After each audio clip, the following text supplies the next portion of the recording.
সম্মানিত দর্শক, আজকে আমরা আসছি ইসলামপুর উপজেলার চিনাতলি ইউনিয়নের সিংভাঙা গ্রামে। আপনারা জানেন যে সিংভাঙা গ্রামে বেশ কিছুদিন আগে একটা অসহায় পরিবারের ঘর ভস্মীভূত হয়েছিল এবং এই টোটাল ভস্মীভূত অবস্থা সোশ্যাল মাধ্যমে প্রকাশিত হওয়ার পর আমাদের সম্মানিত উপজেলা নির্বাহী অফিসার মহোদয় উনি বেশ কিছু টিন দিয়েছিলেন। তো ওই টিনটা তার ঘরটার জন্য সাফিসিয়েন্ট না হওয়ার কারণে পরবর্তীতে এই অঞ্চলেরই একজন দয়াবান ব্যক্তি, একজন দানশীল ব্যক্তি, আমি সঙ্গত কারণে তার নামটি বলতে চাচ্ছি না, উনি এই এলাকায় বসবাস করেন, ভালো একটা জায়গায় চাকরি করেন। উনি সহযোগিতার হাতটি বাড়িয়ে দিয়েছেন। উনি রিসেন্টলি পরে এক বান্ডিল টিন আবার তাকে দিয়েছেন। আমরা এখন সেই বাড়িতে আসছি, সেই বাড়িতে সরজমিনে দেখে এবং যার ঘর পোড়া গিয়েছে তার সাথেও আমরা একটু আলোচনা করব, আপনাদেরকে পুরো বিষয়টা দেখাচ্ছি। এই হচ্ছে পুরো ঘরটা, ঘরের ভিডিওটা আপনারা দেখতে পাচ্ছেন।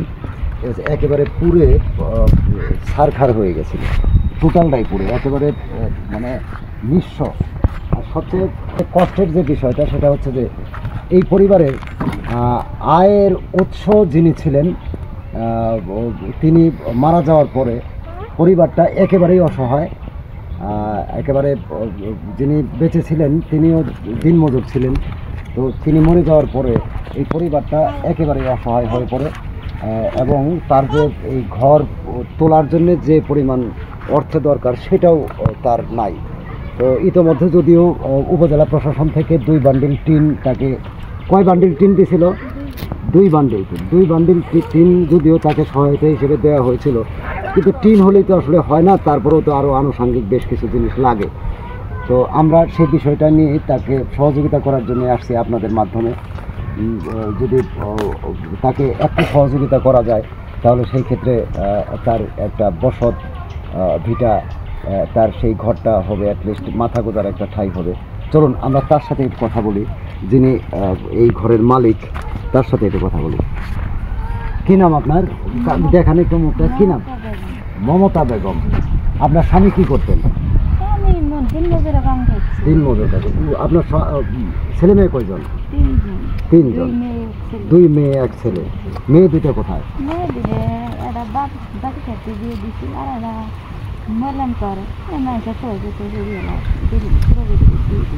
ছোট মানে, তার মানে 2টা বেটি আপনি বিয়ে দিচ্ছেন, আর একটা আছে? একটা কই? ওই ছেলে। এই তুমি এদিকে আসো। একটাই ছেলে। আপনার তাহলে আয় উপার্জনের কোনো পথ নাই। উপজেলা প্রশাসন থেকে কয় বান্ডিল টিন দিয়েছিল? 2 বান্ডিল টিন দিয়েছিল। আর এমনি কি খাম বা ঘর করার জন্য যে আদার্স যে বিষয়গুলো, এগুলা কি আছে আপনার?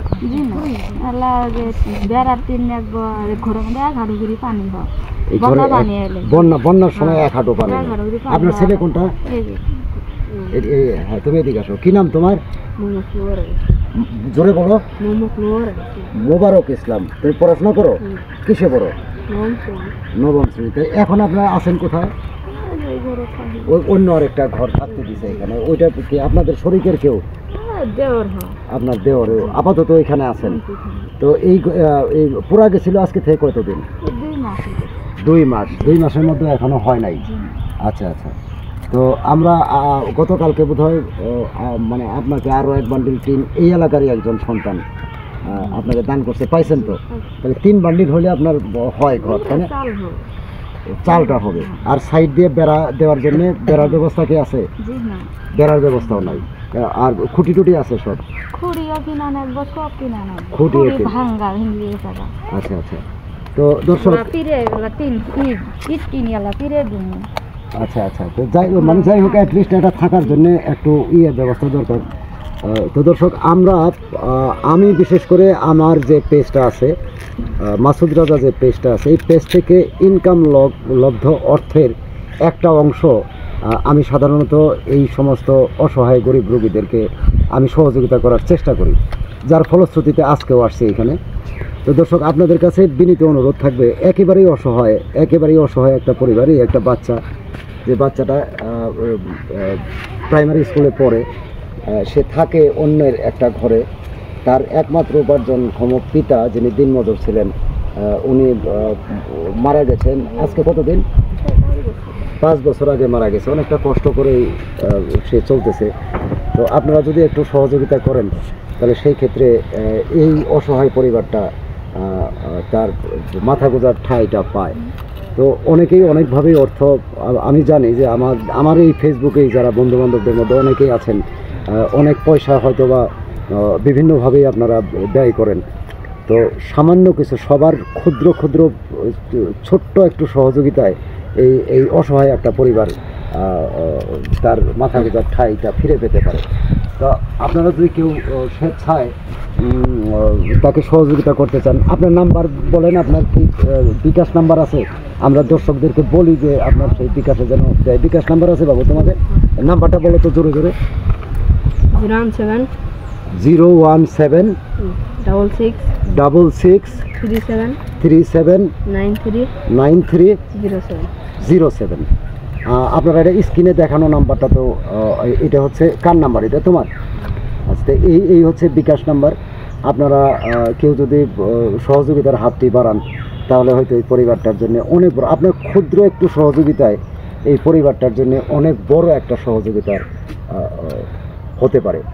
তো আপনারা দেখতেই পাচ্ছেন যে তার যে অবস্থাটা একেবারে নিঃস্ব অবস্থায়, তার একমাত্র থাকার ঘর, এই ঘরটা একেবারে পুরো গাছপালা থেকে শুরু করে সমস্ত কিছু পুরো ছাই হয়ে গেছে। তো দর্শক, আপনাদের কাছে বিনীত অনুরোধ থাকবে যে আপনাদের ক্ষুদ্র কিছু দানে এই একটা পরিবার তার মাথা গোঁজার ঠাঁই পাবে। আমরা চেষ্টা করছি, আমরা আমাদের বন্ধুবান্ধব যারা আছে, আমাদের বন্ধুবান্ধব এলাকাবাসী শরীর যারা আছে, তাদের কাছ থেকেও সহযোগিতা নিয়ে এই ঘরটা আমরা তুলে দেওয়ার ব্যবস্থা করতেছি। সেই সাথে আপনাদের ক্ষুদ্র কিছু সহযোগিতা পেলে এই কাজটি আরও সহজ হয়। সবাইকে আবারও তৃতীয় শুভেচ্ছা জানিয়ে শেষ করছি আজকের আয়োজন। ধন্যবাদ, সবাই ভালো থাকবেন।